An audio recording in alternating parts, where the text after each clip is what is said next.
Good morning, I am Jeff. This is Tropical Plants at 53 degrees north. I'm going to talk today about kinky orchids. Now then, I apologise to all those who thought they were going to get a little bit of titillation this morning. Unfortunately, this will assuredly get me some thumbs down for the clickbaity title. But I'm talking about the kinky as in a kink, a bend, a twist, a turn. That's the kind of kinky I'm talking about. I suppose a thumbnail hasn't helped, has it?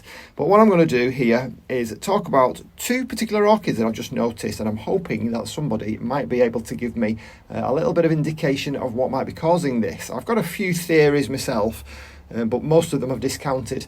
But we'll go through it and I'll tell you what it's all about. So I just want to start off over here, just turn us around, with this Oncidium Twinkle Yellow. Now, I've not had this very long. Let me just have a look at the label. There we go. So I bought it longer than I thought, actually. 22nd of October. So the spikes on it, there was this initial spike. It's a bit strange, really, because this initial spike with the blooms on it, that was the only spike of that. I'm dropping the flowers off. This is what's odd about it, actually, because the blooms are beginning to drop off. It's like this one has grown, matured, and they're all beginning to drop off, and then all the rest of the spikes have begun to mature rather than them all coming at once, which is a bit strange. But at least I've got lots more to look forward to. So what I'm talking about here, I've kind of rigged this little setup here.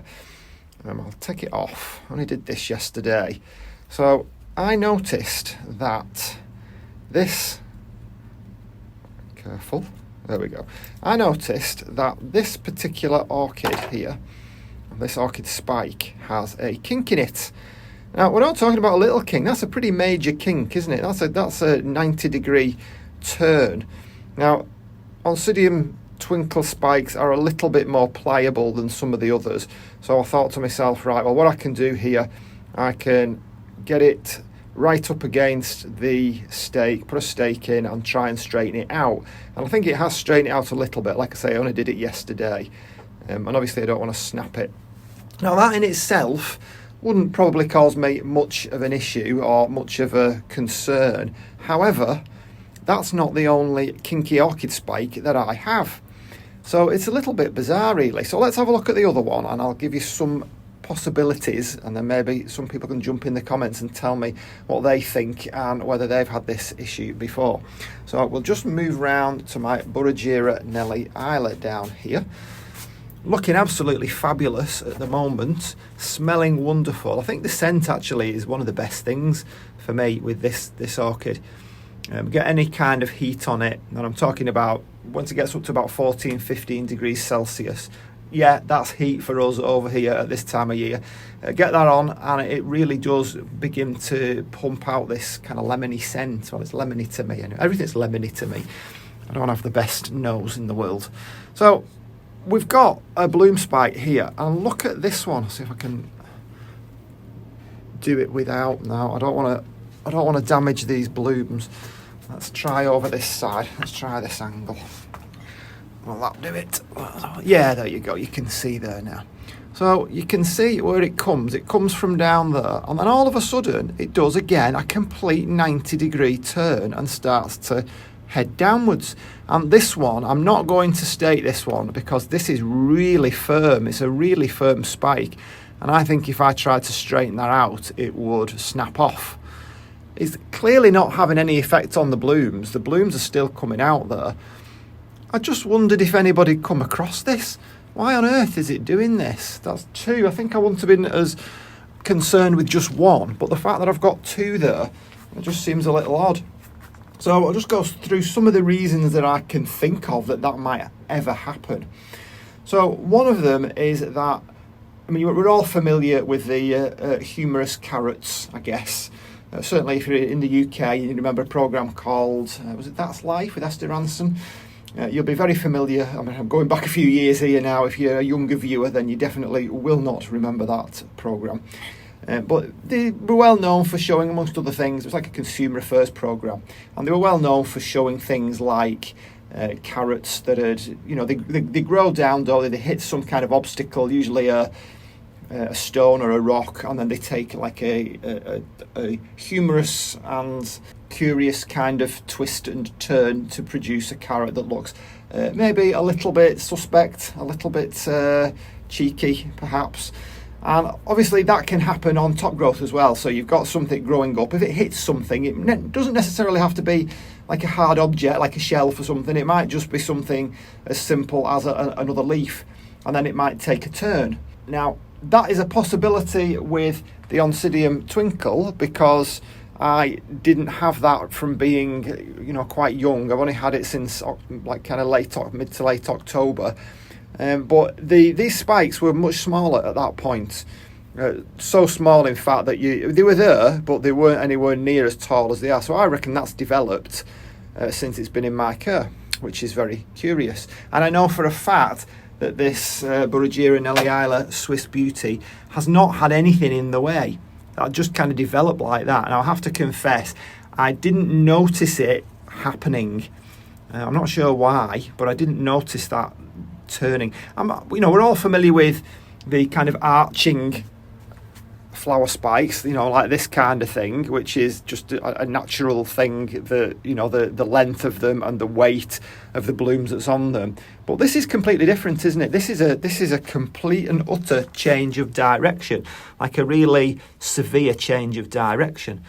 So yeah, hitting something could be one possibility. Another possibility could be the use of systemic insecticides. Now, I'll stick a card up. I did a video months ago all about mutations, and I had loads of mutations in my greenhouse, definitely from the use of systemic insecticides.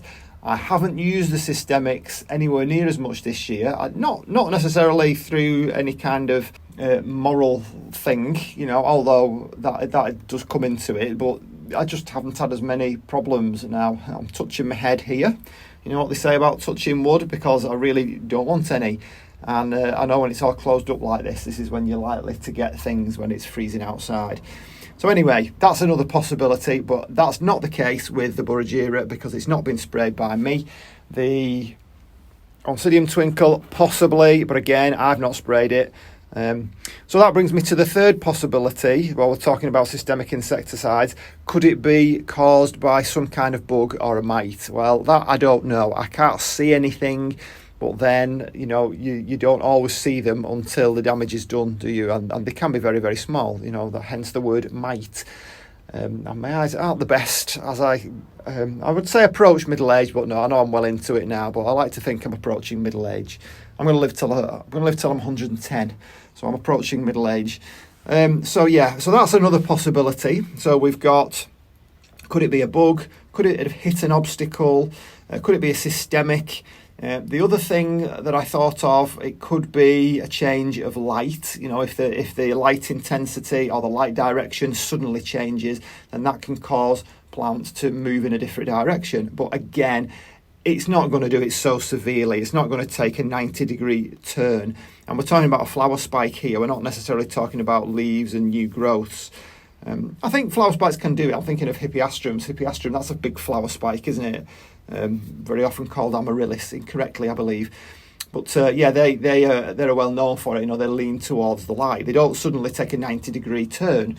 So I don't think that's the issue. So I've gone through all the things that I can think of that's caused it. It's not a big deal. It's just something that I thought it'd make a good title for a start, Kinky Orchids. But just a curiosity, really. I just wondered if anybody else had come across this, and it's kind of got me thinking, have I got any more that's doing this? I know I've got this another Oncidium over here, a Sotoanum, which is going to come into bloom. For some reason, mine's slower than everybody else's, but I think because the temperatures are down to 12 degrees in here. But I don't think I've got any kinkiness going on here, thankfully. Looking at any more flower spikes, I've not got a great deal of flower spikes going on at the moment. So I don't think there's any more kinkiness going on. I'm just having a look round. Oh, I've got another twinkle up here. This is my cinnamon one. If you can just ignore the black marks from the summer. Well, that's going to be fantastic when that comes. But again, nothing kinky going on there, unfortunately. I know we all like a bit of kinkiness in life. So I don't know. I don't know what's caused it. So if you have any ideas, I'd love to hear from you. Put your thoughts, opinions, theories, whatever you want to put in those comments. Or maybe you've come across something similar or some other kind of mutation that they do say, don't they, any kind of mutations like that, you can actually make a load of money off it if you are willing to try and breed it, and if it comes true. So maybe I will be the proud owner of a kinky orchid company in the future. I don't know. And I did mention the other day on my other video, I talked about some of my sundews, and they're coming back a little bit now after the traumas through the post. And I think what I've decided to do with this gimbal that I'm holding actually is it's better zooming in with software than it is with a gimbal. It's not quite as severe. But they're coming back. Again, nothing too spectacular at this particular moment, but they're on the way. Definitely on their way, and I'm sure they will begin to look fantastic for me in the next month or so.